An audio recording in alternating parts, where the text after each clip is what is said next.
Testing microphone. 1, 2, 3. Navigating identity, music theory, and mental health in the indie music scene. An LGBT perspective. This was originally published under DOI 10528 on Zenodo and on academia.eg under Navigating Identity, Music Theory, and Mental Health in the Indie Music Scene, an LGBT perspective. Hi, I'm Alex. I'm a neoclassical composer, improvisationist, however you want to say it, and a writer. This is a slightly shortened version of an article that was already published, and it's about mental health. This commentary examines the intersection of identity, mental health, and creative development amongst emerging LGBTQ+ musicians in the independent scene through the lens of music theory and cultural analysis. It explores how these artists engage with genre conventions and harmonic language whilst navigating the mental health challenges of industry gatekeeping. By interrogating the tensions between formal structures and self-expression, this study seeks to highlight the unique pressures faced by queer creators in our digital age. Beyond mere representation, the study investigated the bifurcation of intent within the 2026 indie landscape, contrasting with the rise of synthetic content with the burgeoning proof of the human movement. This was /2026. For the LGBTQ+ musician, the act of creation is not merely an aesthetic choice, but a reclamation of agency amongst algorithmic flattening. I argue that the traditional Western harmonic framework, which is often used as gatekeeping and a mechanism to delegitimize non-normative expressions, is being subverted by queer artists who utilize dissonance, suspended tonality, and textured spatialization as metaphors for the state of becoming. Furthermore, this analysis addresses the systemic erosion of the shared grammar of authorship. As AI and generative tools offer a simulation of creative identity, the independent LGBTQ+ artist faces a double burden. They must navigate the precarious economics of the Bandcamp pivot era whilst defending the embodiment labor of their craft. The resulting mental health crisis is not merely a byproduct of social media presence, but a direct consequence of this theoretical marginalization. In this piece, I frame creative output as a Wittgenstein language game. I show that the preservation of human-centric craft is essential for maintaining the shared form of life that gives queer cultural artifacts their profound, non-commodifiable value. Musical creativity is often romanticized as a spontaneous and limitless force. And sometimes I feel that. Sometimes I sit at my piano and I can improvise for 3 minutes or 10 minutes solid. Sometimes I can't do any of that. Sometimes it's not spontaneous, and sometimes it's very difficult. And for the independent artist, it's frequency of labor defined by historical and structural constraints. For LGBTQ+ creators, this challenge is doubled. They must negotiate the formal expectations of music theory whilst asserting their identities, especially in the industries that often seek to commodify queerness as a mere aesthetic trend rather than a profound lived experience. Unlike major label artists who have the luxury of dedicated teams to manage their brand, independent musicians must act as their own theorists, their own practitioners. This requires developing original material within harmonic and rhythmic frameworks that are historically rigid. The pressure to innovate within these boundaries whilst maintaining social and economic stability creates a unique psychological weight. We see a recurring pattern where the artist must be legible to the industry to survive, yet subversive enough to maintain their artistic integrity. This isn't simply just about being innovative for the sake of it. I would add to this that I love improvising, but I know that I have to make my music legible for Spotify. And that isn't just a temporal thing, it's also down to the length of the music too. As a small example, I do a lot of longer improvisations on YouTube, and I put them onto through DistroKid, through my distributor, And they're very often long pieces of music. What's the problem with this, you might think? Well, I mean, it's altruistic or, there's a certain amount of strength and vigor that comes from playing piano for 11 or 12 minutes straight, of course. However, and that's not with ego, nor with hubris. That's just a fact. It hurts the fingers. It's a physiological fact. It's not whether the playing is good or bad. The fact is, producing a 12-minute piece of piano music is not necessarily easy with sustained music as a wall of sound. Now, sorry, rambling on. My point here is that I would love to release countless long improvisations, but sometimes I have to release soft, slow, short piano music. And that's not something that I'm really comfortable with. But the fact is that the algorithm in the industry expects 2 or 3 minute pieces because that's how the algorithm knows that your music is good or bad. If someone listens to, 50% or 60% of a song, well, of course, you're going to be ranked higher and given priority by the algorithm because your music is more manageable for people to listen to. And that makes it harder for indie and LGBTQ plus musicians because we often don't want to do what the industry tells us. We don't want to produce 3-minute songs and that's it, or 3-minute pieces. The indie music scene, though celebrated for its DIY ethos, operates under a hidden framework of theoretical expectations. Research indicates that LGBTQ plus musicians face significant barriers in how their work is received on a technical level, and that relates back to the Spotify example that I was just saying. As a musician, I'm expected to stick within the theoretical constraints, and we all know the music on Spotify that I'm talking about, very simple, soft piano music, the relaxing time music, very simple stuff. No one wants manic improvisations, even if it is interesting and different and anti-algorithm. Next, I wanted to move on to industry gatekeeping and genre tropes. Now, this is an interesting one because I, as someone who explores themes of identity, this is something I struggle with, and also due to my accent too. LGBTQ+ artists are often funneled towards specific genres such as hyperpop or experimental electronic music. And whilst those genres offer fertile ground for subversion, this pigeonholing can reinforce stereotypical sonic identities, i.e. being a loud pop musician or something, which is fine. And there's a silent expectation that queer music should sound synthetic or disruptive, which marginalizes people like me. Those working in folk, classical, neoclassical, or even traditional jazz structures. And this is backed up by research by Pereno in 2006. It's not just something that I've made up out of neuroticism. It is quite difficult. I manage 2 identities as a pianist. In my point of view, I have this annoyingly British accent, but I also have to be queer. And I had a different upbringing. School was different, mental health was different, managing identity was different. Also, with the intersectionality of being a foreign person in Canada, that's also just a fact. People expect me to be a neoclassical pianist, but at the same time, I'm also told, well, your music doesn't sound queer enough. Well, what does queer music sound like? There's been plenty of queer musicians in history. The next thing I want to talk about is the problem of the queer canon. And we are currently witnessing this, and we might call it the queer canon effect, where modern indie artists are often forced into pre-existing tropes, as I just said, mimicking the retrospective queering of historical composers. This creates a double bind. For example, if an artist deviates too far from normative harmonic practices, they risk market exclusion. But if they conform too closely, they risk their work being erased or viewed as unauthentic to the queer experience. To truly bolster the position of queer artists, we must look at how harmonic language itself can be a site of resistance. The traditional Western common practice period often privileges resolution and stability. Like I said, the 3-minute piece, adhering to strict musical standards. But many LGBTQ+ composers now lean towards suspended tonality and non-resolving cadence as a metaphor for the queer experience. Basically, we want to subvert it and do something different. Existing in a state of becoming rather than arriving, so it's a constant state of creation. And this innovation is often dismissed by traditionalist critics as lack of skill.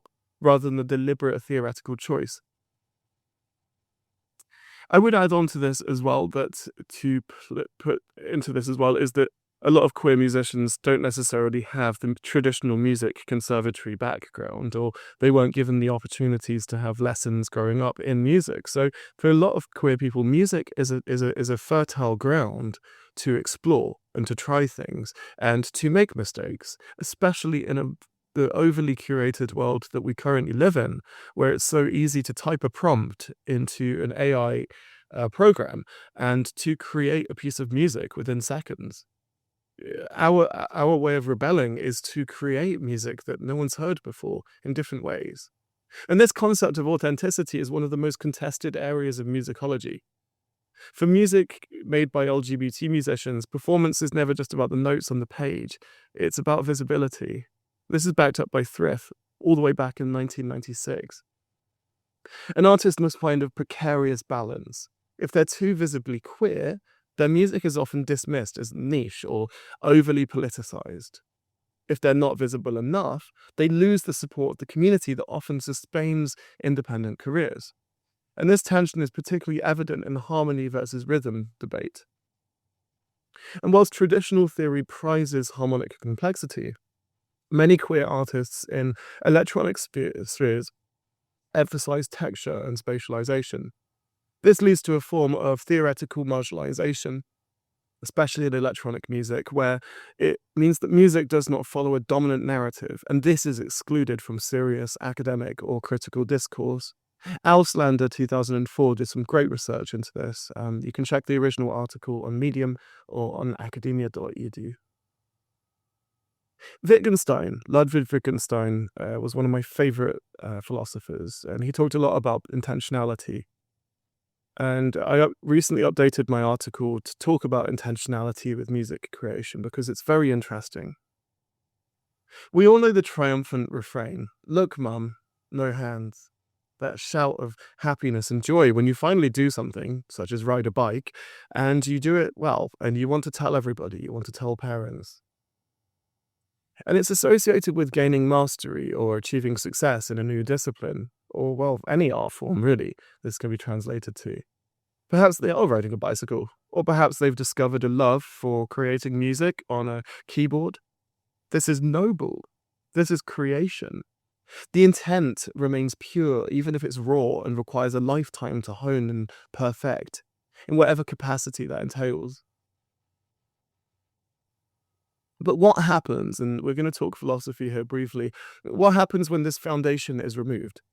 We must ask if Marcel Duchamp, who he was an artist who was very, very engrossed in the world of art, so he wasn't a musician.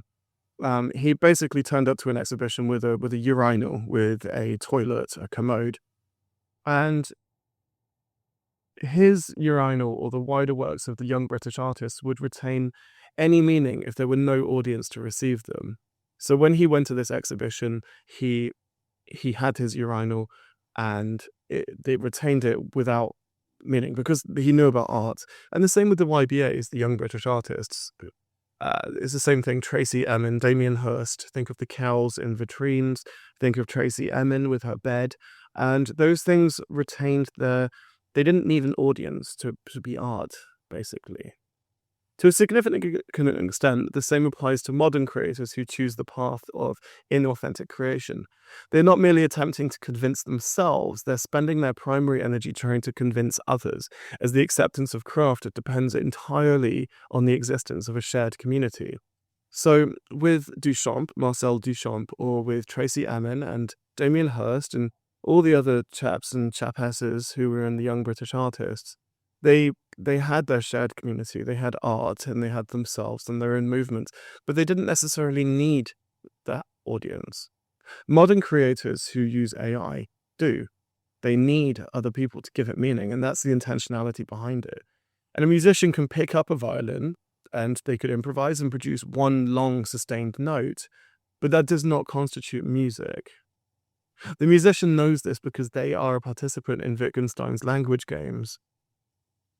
In my original article, I showed research from 2025 by Ball, Halliwell, Rossi, and it demonstrated the context of AI specifically, and the prompt uses fantasy that their generation exists in creative isolation. And this is not merely naive, it's philosophically incoherent. Like I said, artists in the past were deeply engrossed in their world. Marcel Duchamp could produce a urinal, a commode, or a toilet, bring it to an art exhibition, and not need an audience to prove that it was art. Whereas modern AI creators, ones who use AI entirely, and yes, this is quite a generalization, I know, but they use it in a way that is incoherent philosophically. They know nothing about music, or say they've picked it up and generated a book or art, drawings, images. They know nothing about the world that they're living in. And actually, just on a side point, a recent art, I did some research, independent research, so from January through to April recently, and I discussed this, how there is a bifurcation of intent. Those who pick up a new instrument, it's laudable. That is a good thing. Anyone who finds AI and produces AI music or any other medium, who then turns into a real artist or has an intention to move into that sphere. So if someone produces images and AI images, but starts drawing and sketching by themselves, that's fantastic. There's an intent there. There's no inauthenticity. That person is trying out a new thing, and we should laud that. We should encourage that. The same with a piano or a guitar or a violin, or maybe not for one's neighbors, but anyway, the point is that for even writing, is that that person has explored that thing to begin with, and that is philosophically coherent. They've made an attempt and an intent, rather than choosing inauthenticity and just continuing to type things out and defend themselves. And like I said, this was backed by research that I did. I coded 213 entries from social media from AI music groups, and you can find this on my website, and also published on Zenodo and Open Air European Research Repository, talking about this.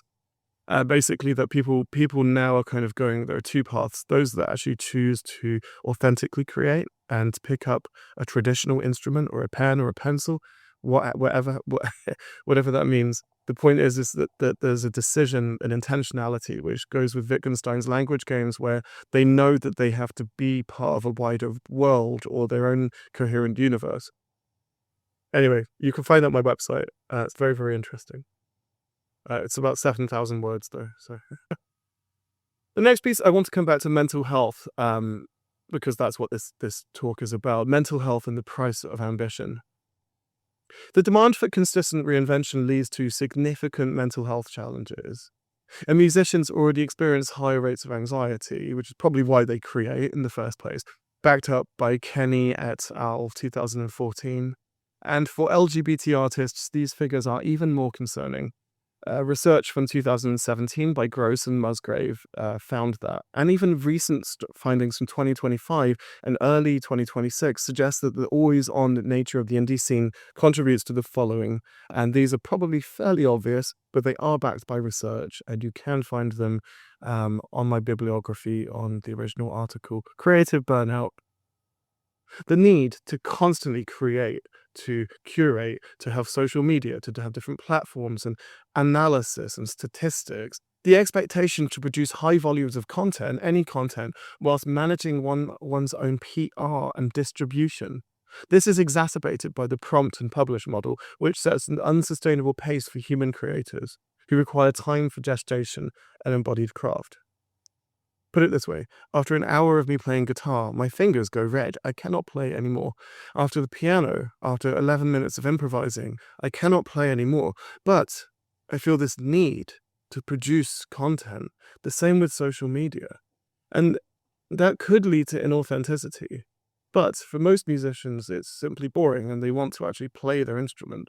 So the creative burnout is a huge problem. I want to add to this personally. I did marketing for 10 plus years for nonprofits, for startups, and even I struggle with marketing sometimes. And the apathy, it can be a good thing or a bad thing, because it can lead to more pragmatic decision making with regards to content. In the sense that you're not banging out content on Instagram, you're thinking about what you're doing. And my background in marketing helps with that. The marketing funnel of pushing people to my music It's not apathetic to assume that no one wants to listen to a 12-minute piece of music. But what it is incumbent upon me to do is to figure out how to make people involved in my music and if they're interested. And there's a very fine balance between the two. But for a lot of people that haven't done marketing, it can seem relentless. It can seem like you constantly have to reinvent to push authentic content of practicing improvisation, performing, video clips, social media, blogs, podcasts, everything. And that creative burnout is real. That's backed by research. The next is harmonic marginalization. I spent some time at the beginning of this year exploring some niche communities in Toronto who actually they actually specialize in this. And the struggle to be taken seriously when working outside of traditional Western frameworks for queer artists is often the dismissal of their specific harmonic language as a technical failure rather than a narrative choice. And this can also be related to social media and constant curation, is that people constantly feel that on one hand, they have to show their raw content to show that they're authentic in the face of inauthenticity. But on the other side of that is also the pressure from traditional musicians or just from the eye of being viewed by audiences to be perfect, to always be really, really good, to never be able to show your rough, raw ideas.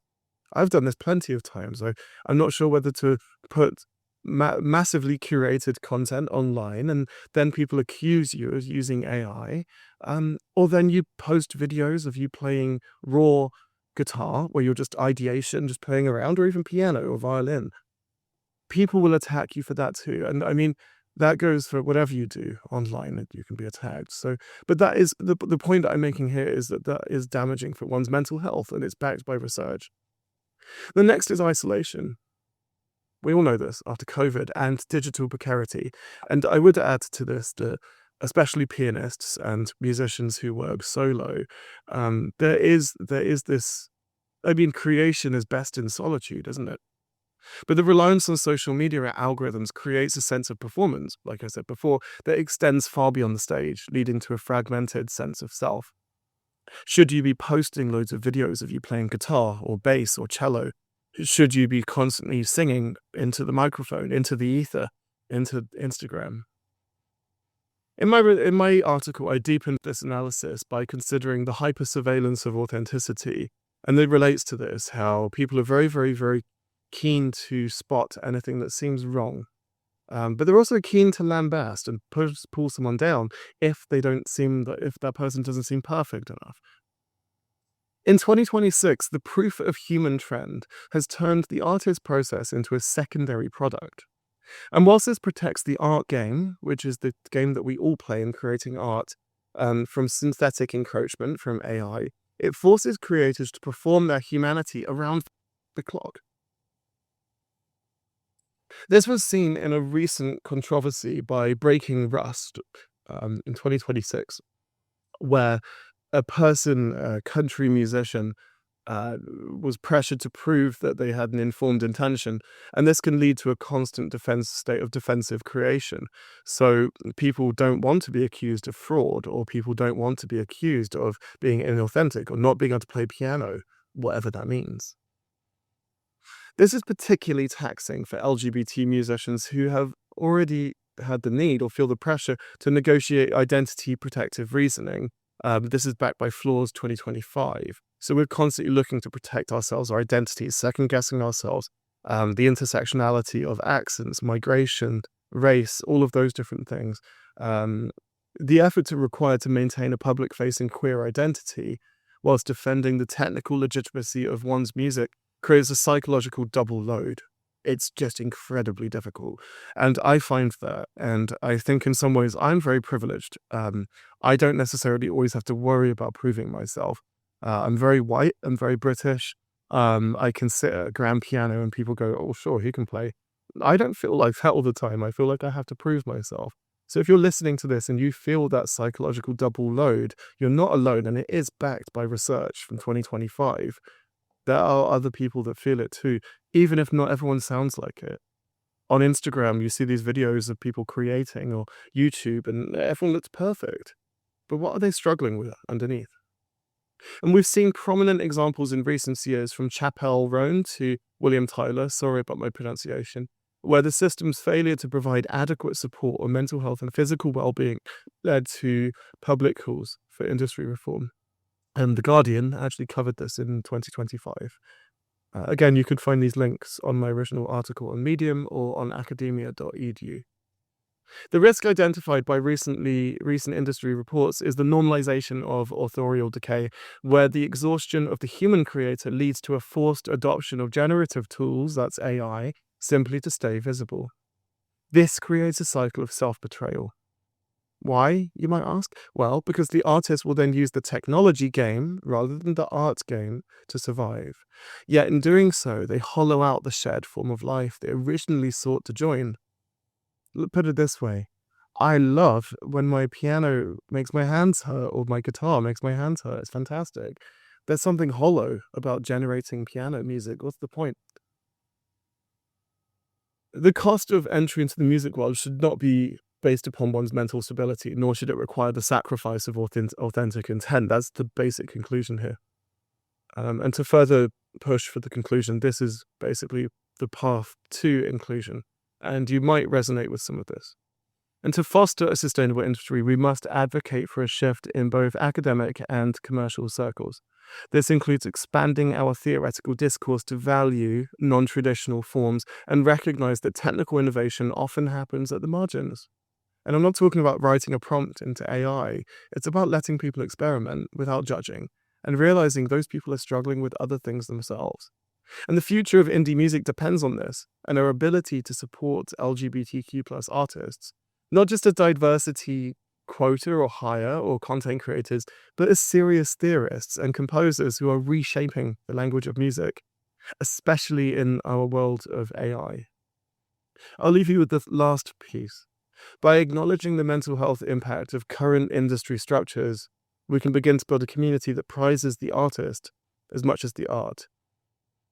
And one thing I'll add to that is that in coming years, as authenticity becomes a bigger and bigger issue, and the provenance of music, where it came from, is a bigger thing, we need to realize that human artists are under a lot of pressure to either stay authentic and avoid AI, or they're then also being accused if they do use AI. Either way, you win or lose, and people will complain. But the point is that this has a real researched impact on mental health. You can find references and further reading on my website. And just a bit about me, I work across multiple subjects and forms, and I unify my work through a focus on migration, identity, and lived experience. I do a lot of writing, I do a lot of talking too, which ranges from the philosophical to the absurd, and I often express my storytelling through mythological or fantastical frameworks.